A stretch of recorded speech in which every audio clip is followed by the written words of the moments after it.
What means have you had within the last years of knowing the sentiment of the people of Mississippi concerning the Constitution that was framed at the convention? I canvassed a large portion of the state in favor of the adoption and ratification of the Constitution. Of course, I made it my business to ascertain the sentiment of the people from what I could judge in general from the expressions of approval or disapproval of remarks made.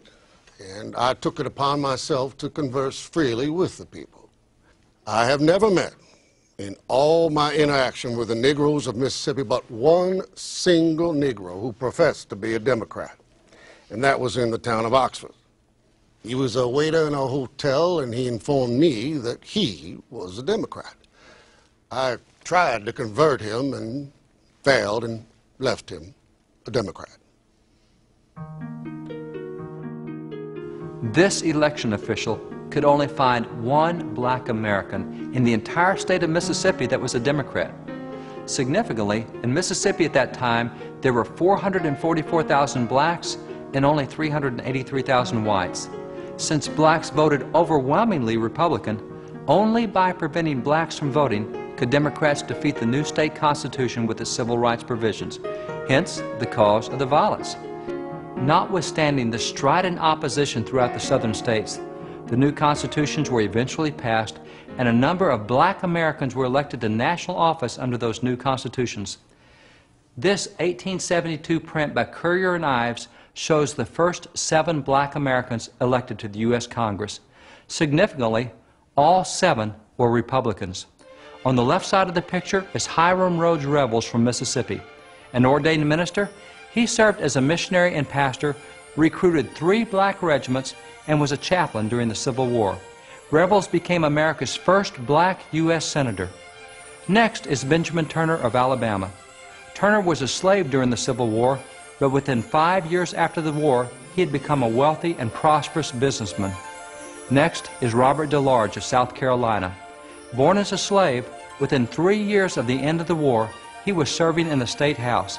He also chaired the Republican Party's platform committee and became a statewide elected official. Next is Josiah Walls of Florida. Walls was a slave during the Civil War and was forced to fight for the Confederate Army. After he was captured by Union troops, however, he promptly enlisted as a Union soldier and even became an officer. After his election to Congress, his credentials were challenged by Democrats and he was twice sent home. He was re-elected after the first challenge, but during the second challenge, Democrats regained control of Florida and he was prevented from returning. Next is Jefferson Long of Georgia. Born as a slave, he was self-educated and built a thriving business. However, when elected to Congress as a Republican, Democrats boycotted his business, causing him great financial losses. Long was the first black American to deliver a congressional speech in the U.S. House. Next is Joseph Hayne Rainey of South Carolina. Born a slave, he actually served briefly as Speaker of the U.S. House and was in Congress longer than any other black American from that era. The 7th is Robert Brown Elliott, also of South Carolina. He was well educated, reading in Spanish, French, and Latin. In Congress, he led in the passage of civil rights bills over the strident opposition of congressional Democrats, and he later became Speaker of the House in the state legislature. Revels took the seat once held by Mississippi Senator Jefferson Davis, who left the Senate in 1861 and became the president of the slave-holding Confederate States of America. The editorial cartoons of the day did not fail to note the irony that a black Republican senator had taken the same seat once held by racist Democrat Jefferson Davis. Notice all the Republicans gathered around Senator Revels. Who is that skulking in the foreground? Democrat Jefferson Davis, filled with rage and hatred as a black Republican takes his seat. While the Reverend Hiram Rhodes Revels was the first black American to serve in the U.S. Senate, there have been others as well.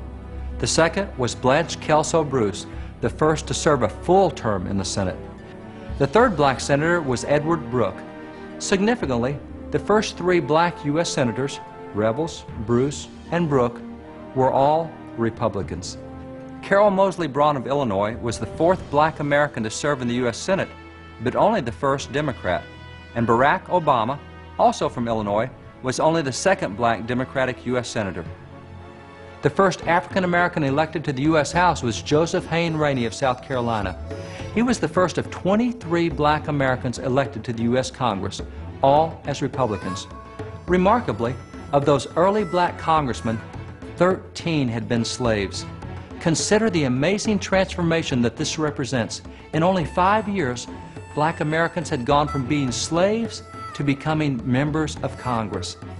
Not only had 13 of the early black congressmen been slaves, but many were home or self-educated. Additionally, 3 of that group were ministers, 7 were attorneys, 5 were school teachers, 4 were university presidents, and 13 were state legislators. A distinguished group with momentous achievements. Democrats did not elect their first black American to the U.S. House until 1935, and that black member was from Illinois, a northern state in which blacks had always been free. It was not until 1973 that the first black American Democrats were elected to Congress from the South, Barbara Jordan of Texas and Andrew Young of Georgia. And they were elected only after the U.S. Supreme Court struck down the gerrymandered district lines that Southern Democratic state legislatures had drawn that kept blacks from being elected. While black Americans immediately following the Civil War had indeed begun a distinguished chapter in their history, the opposition to their rapid success grew just as rapidly as had their successes. Many Southern Democrats despised blacks and Republicans and utilized every means possible to keep them from voting, including not only the use of devious and cunning means, but also the direct use of violence. As a response to Democratic violence in the South, and in order to further secure the civil rights of black Americans, Congress passed the 15th Amendment explicitly guaranteeing voting rights for blacks. Like the 2 previous civil rights amendments, the 15th Amendment was passed also along partisan lines. Not a single one of the 56 Democrats in Congress at that time voted for the 15th Amendment. Not one Democrat, either from the North or the South, supported granting explicit voting rights to black Americans. By 1875, only a decade after the Civil War, Republicans had successfully passed almost 24 civil rights laws, and black American legislators often played significant roles in the debates surrounding the passage of such laws. One example involved a civil rights bill in 1871, a bill allowing the federal government to punish Klan violence.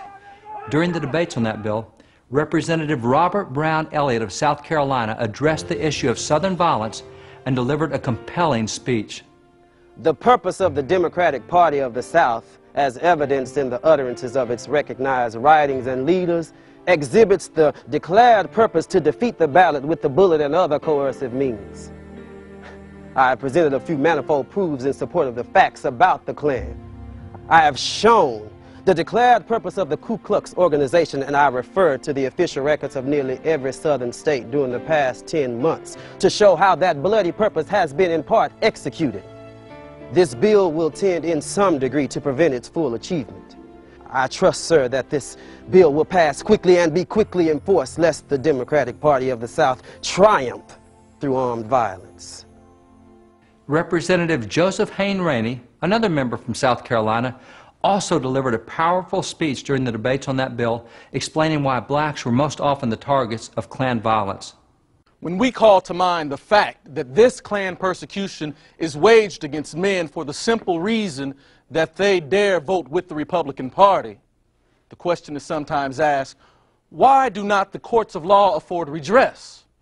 We answer, because the courts are in many instances under the control of Democrats who are wholly opposed to the impartial administration of law and equity. What benefit would result from appeal to courts whose officers are secretly in sympathy with the very evil against which we are striving? If the Negroes, numbering 1/8 of the population of these United States, would only cast their votes in the interest of the Democrats, all open measures of violence against them would immediately be suspended and their rights as American citizens recognized.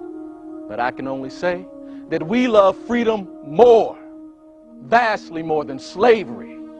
Consequently, we hope to keep clear of the Democrats.